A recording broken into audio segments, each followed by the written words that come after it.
Good evening, YouTube. This is me. Ooh. You know, when you go without talking a while, you don't realize when you do open your mouth what it'll sound like. It's kind of interesting. I am sitting here in Mahexa, Texas, which is near Waco. And a lot has changed since my last update. My nephew texted me a little something to make you laugh. Check that out in a minute. A lot has changed since my last video, but I am just sitting here in the car before I go back up to my hotel room, just acknowledging how I thought I tied this hair up. Just acknowledging how quiet my mind is. I mean, I'm in Mahexa, Texas, and it's a little country town, a little rural town. There's nothing going on. Absolutely nothing. And I find it to be pretty interesting because I could never imagine myself being in a town that there's absolutely nothing going on. Well, there are, I think they have a square dance competition, or an annual square dance thing where it's 3,000 people here participating in the square dancing, whether it's a competition or whatever it is. They get together every year and they square dance somewhere. I should probably Google it and find it and be entertained tonight. I think I will look it up after I'm finished with my video. But yeah, I am just sitting here and I'm amazed at how quiet my mind is. My mind is super quiet. I do meditate twice a day usually. Lately, I've been forgetting to meditate, but it's been like once a day because it's been so busy. I wasn't expecting to be in Mahexa, Texas. I went from sleeping in my car. I slept in a car for about a month, which wasn't that bad at all. It was very comfortable because I enjoy being at the lake, and I asked the people at the lake that keep up the lake, you know, is it a curfew or anything, a time that I could have to leave the lake? And it was like, no, you don't ever have to leave. It's 24 hours, you don't have to leave. And then a few times the police came knocking on the window just to make sure I was okay. And a couple of police said they have to check sometimes because it's hanky-panky going on in the parking lots at the park. That particular park, which is Little Elm Beach or Little Elm Park, has a campground which is $25 a night, which I found that was a pretty good price to buy a tent and hang out there for $5 a night. They would never get rid of me and my dog. They'll never get rid of me because I love nature. I enjoy waking up in nature. At right about 5 o'clock in the morning, the birds start chirping. And, you know, I look up and I see the sun come up, and I look up and I see the sun go down, the sunset, the sun rise, the trees, the rain. You know, I really enjoy it. It's just unbelievable how tranquil it is. I'm getting another text. I'm glad it doesn't interrupt my video. Excuse me. It's just very tranquil for me to be in nature, by the lake, in the reserve, in the park. As long as there's no bears, since my nephew is always concerned that there's some bears and some bear wherever I'm at. He's out to get you some bear spray. There's no bears where I'm at. So yeah, I hear there's a train somewhere. So I took an assignment here in Mahexa I had a job interview with a business that seemed like it was a pretty up and up business, and I would have been like a one of the in the management, and I had the interview. But the more I thought about it, he said he was going to have people call me back, and then I would do an interview with 2 more people. But the more I thought about it, being in nature and being free and being able to move around and being able to explore different cities and different places in the world was more appealing to me than sitting in the office and dealing with office politics and dealing with like a corporate type lifestyle. And I think I'm a little bit mature to start off in a corporate setting, because I have never had to be restrained or restricted in my work life. I'm usually able to just come and go. I'm usually able to have options. I'm usually able to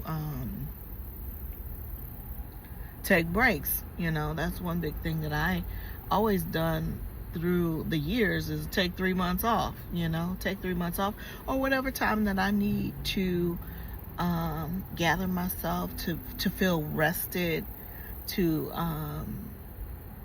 recharge in order to do the best skills. You do the best with the skill set I have, I should say. So I have captured my femininity when before I thought I was very much masculine. I was very much in my masculine in a way that I was just ignorant.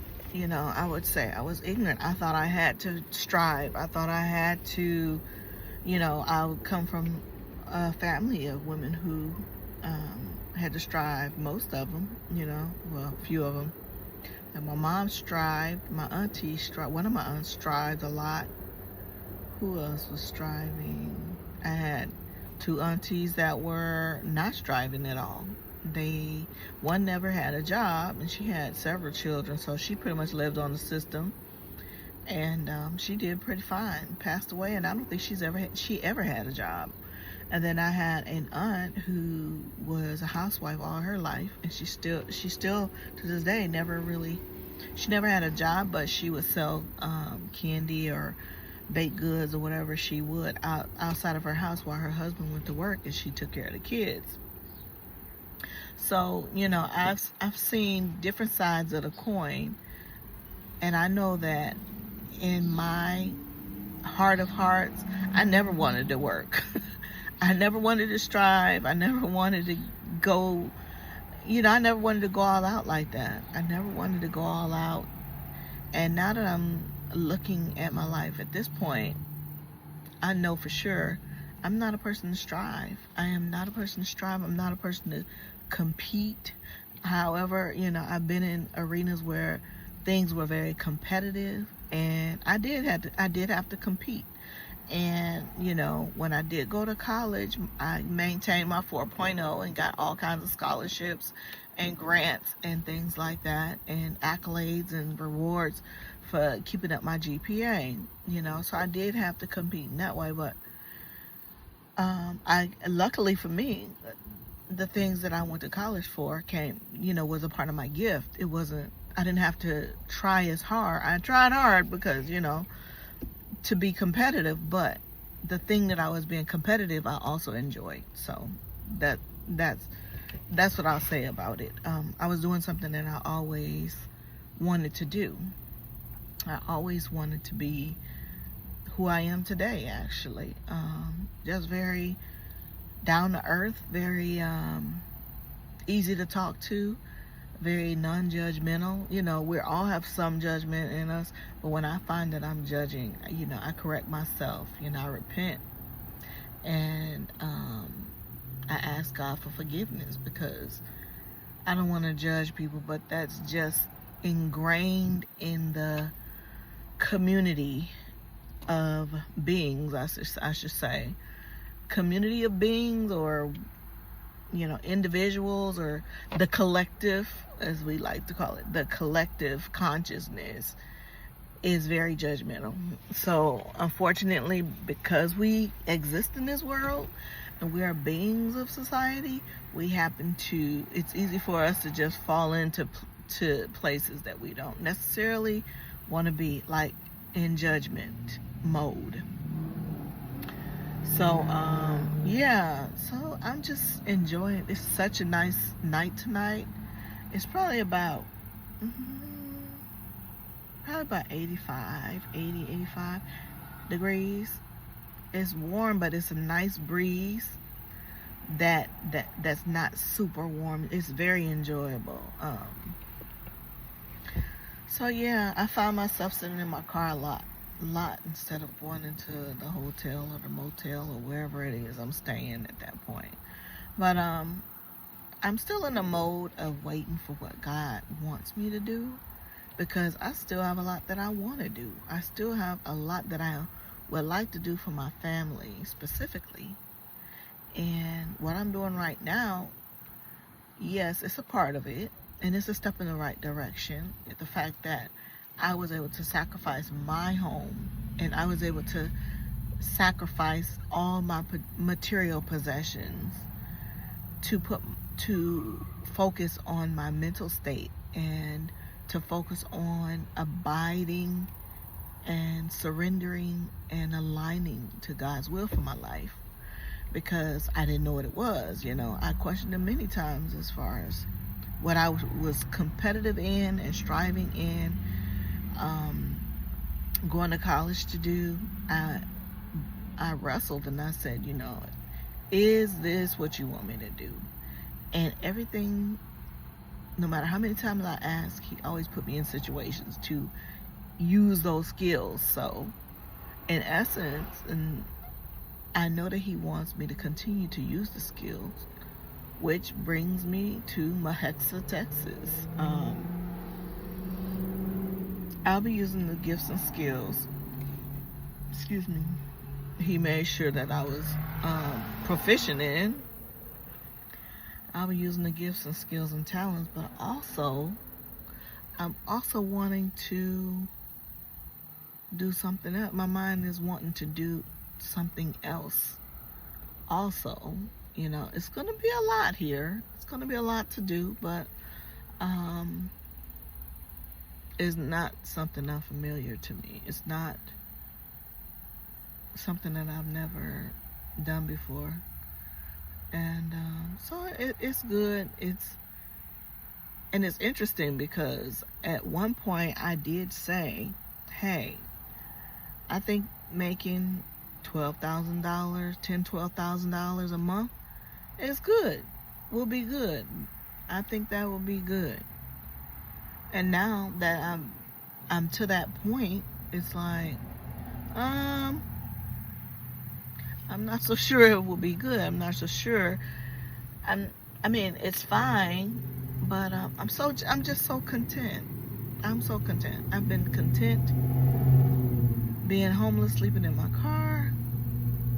I have been content in subpar environments.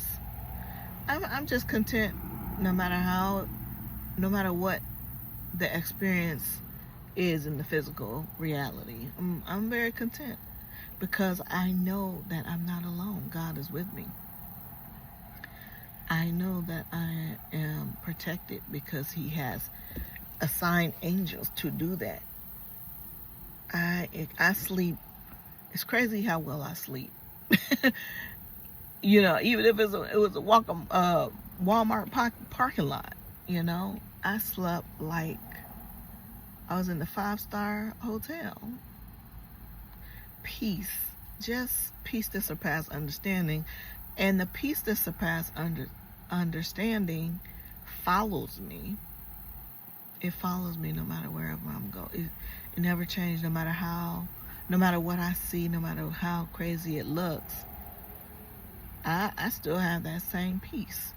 I have that peace. And I am so grateful. I'm grateful that I know that I'm not alone. I know that God is with me. I know that I am that I am. And I know that he is doing this work and not me. It was me before, when I had the house and I was working so hard and I was maintaining this and I was fixing this and fixing that breakdown and this breakdown and that, you got to pay that, and then that increased, then that increased, then that changed, then you got to do this because that's not working, that's going on, look at that, that's not working. I didn't like that. And I think that's a part of my femininity. It took everything for me to think about purchasing my own home, because I was so against it. Because I'm like, what is it all for? And I'm like, I convinced myself. I said, you know what?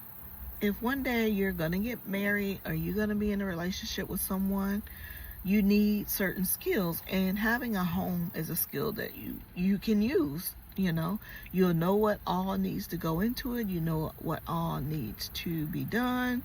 Is a lot of learning that goes on with it, even if it's having the 800 credit score, looking for the home, making sure you're not being taken advantage of, the inspection. It was a lot, and I learned a lot, and I am grateful for those lessons. And now, me learning to just maintain my femininity has been more than enough. The peace. I mean, if I was to meet someone, which eventually I will, because I know this, because men are coming. The men are coming. The men are approaching, and the way they're doing it is the most humble and sweet way. It's just amazing. Literally, I'm like, oh my gosh. I really have cultivated my femininity in a way that men are protective over me. Automatically. They're automatically protective over me. If they see me and they see me walking or whatever, they automatically they'll go and see where I'm walking, hold the door open to make sure I get in that door safely. They ask to carry my things. They ask if I want some food. One guy offered me pizza. He was like, would you like a slice of my pizza? Since you're getting in late, would you like a slice of my pizza? And he was with this 8 or 9-year-old girl. And this man happened to be Caucasian, beautiful blue eyes, fine. He was about 6'3". Man, that man, he was fine white man. And he was just so insistent. He was just flirting, and I was smiling like a schoolgirl. I was just smiling because he would not let up. And even this morning, when I got up to bring a couple of more my things in from the car into the hotel, he was waiting. I guess him and his daughter was waiting for their transport to wherever they were going. And he asked, how did I sleep? And I was like, oh, I slept pretty well. Also, at restaurants, like, I've noticed the Caucasian waitress have been giving me a little bit of a hard time. And I'm like, these women are very aggressive. Caucasian women appear to be very aggressive. It could be just my perception. It could be just my experience. But I went to Olive Garden. What day was that? Today is Saturday. It was this week. And, I'm there, and I'm trying to get more on alignment with an alkaline diet, because I'm not sure if I mentioned it, but because of my changes in my diet and me not being in a cooking kitchen where I can cook and bake and, bake my vegetables and, cook and prep my food like I used to do, I'm eating things that I shouldn't. I'm eating fast food. I was eating a lot of Chick-fil-A, and to the point where I start to have swelling. And then the homeless shelter, all their food is salt, because it comes out of cans, boxes, all processed. So it started to affect my feet, and I started to have swelling. I started to have pain in my feet. Then I got my labs done. I did all my labs to check out, like, why am I feeling this way? Why I was having incidences of high blood pressure, and then the swelling, and then I wasn't feeling well at work. I got sick at work a couple of times. And I'm like, what the heck is going on? But, I didn't realize how much I had been going through since July, when the house collapsed in the first couple weeks of July of last year. I've been going through this, and it's just interesting to me how certain women, a lot of people want to say black women, and the strength of black women, sometimes you're so busy trying to be strong and trying to hold on and trying to just manage day to day, moment by moment, that you don't realize how much you're actually going through. You don't actually realize how much you're taking your body through internally. And honestly, I didn't realize it till I got my lab work done. I guess it was like August. When did I get this lab work done? It wasn't in August. It was in this is June. It was in January.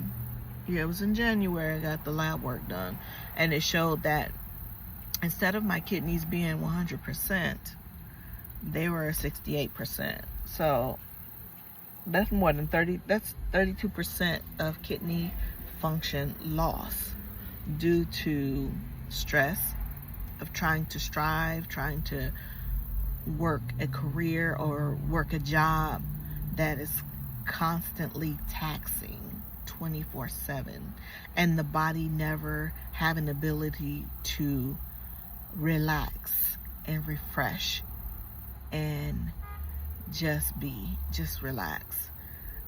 So my blood pressure, I started having swelling in my feet, and actually it was some little marks on my feet, and I'm like, where are these little marks coming from? And I did notice this before the house collapsed, and in fact I scratched at one of them, one of the little, like a little bump, like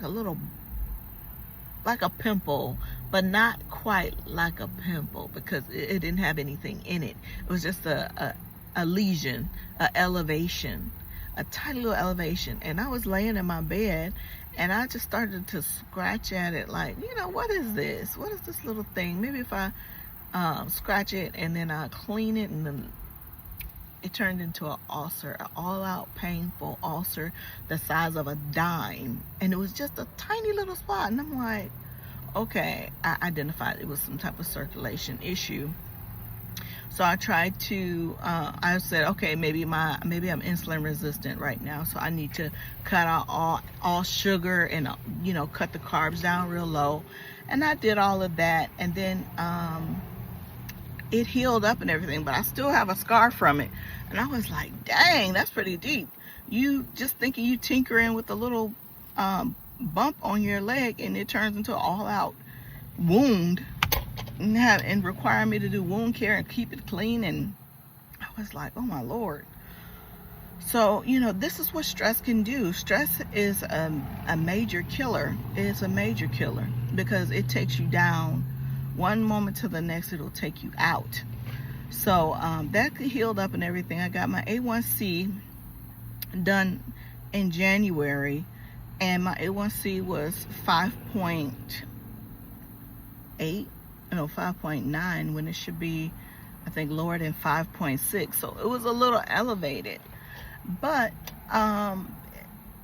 that's not a big deal, a big thing, because it is, but it isn't. But it's not elevated. It was only 2 points, not even, it's 0.2. It was elevated, but my kidneys were compromised because of the car accident I was in, and I had started taking ibuprofen. So the car accident happened in 2016, February 17, 2016. And, I'm pushing myself at work, pushing myself. So, of course, the 2 fractured areas in my back would get triggered at times. It would get triggered because I'm constantly standing up, I'm stressing, I'm pushing, I'm moving, I'm pushing my body harder than it literally could handle. And so I was taking these ibuprofen to try to manage. And also I would take the ibuprofen to go to the gym, because I'm like, okay, well, I'm still going to go to the gym. I have to go to the gym. I'll wake up with a sore back. And I'm like, well, I'm just gonna take this 800 milligrams of ibuprofen, and then I won't go to the gym. So I would take the 800 milligrams on an empty stomach, or I would have like still an empty stomach. Almond milk is not enough. So for 800 milligrams of ibuprofen, so I would take that, and I would go and do good at the gym. Don't think nothing of it. Hindsight, after what is 10 years now. After 10 years of just dosing of ibuprofen shuts down the blood flow to the kidneys. So it wasn't that the fact that my A1C was 0.2 higher than it should have been. It was the fact that I would just be popping those ibuprofen to continue to keep going, for me to be able to go to the gym. And then I did my own research, and then I did my own thing, and I was like, what, I'm already stressed out. I'm already doing more than I should be doing, from day to day, one moment to the next. So working out, trying to work out hard is not beneficial. I'm not losing any weight. I'm not, it helps with my mental clarity. It helps with my I enjoy working out. I enjoy the gym. It helps with my mental health. But when you're working as hard, when you're a woman and you're pushing yourself constantly, pushing yourself, what do you think the gym is? That's even more stress. So you're only building and building up more. You're only putting out more cortisol. And the more cortisol, which is the stress hormone, you put out, the less likely you're going to lose weight, and the less likely you're going to build muscle, the less likely you're going to tone up, the less likely you're going to get the looks and the feels that you want from the gym, the results you want from the gym, because you're literally in survival mode. Survival mode 24/7, pushing. So, this year, I've learned to just embrace stillness, embrace resting in my femininity. And these last couple of months has proven that it's been successful. I have men coming to my rescue left and right. So, at Olive Garden, I asked for eggplant because I'm trying to do a more alkaline diet, which is vegetable diets. I wanted eggplant and salad. And the young lady, about, I guess she was like 24-year-old white girl, and she's like, we don't have that. The last I checked, we don't have any eggplant. We don't have it. I'll have to check, but last I checked, we don't have that. And then she's like, well, let me go check, and she just walks away. And I'm like, I'm calm, cool, collective in all these situations. I don't get riled up. I don't get triggered.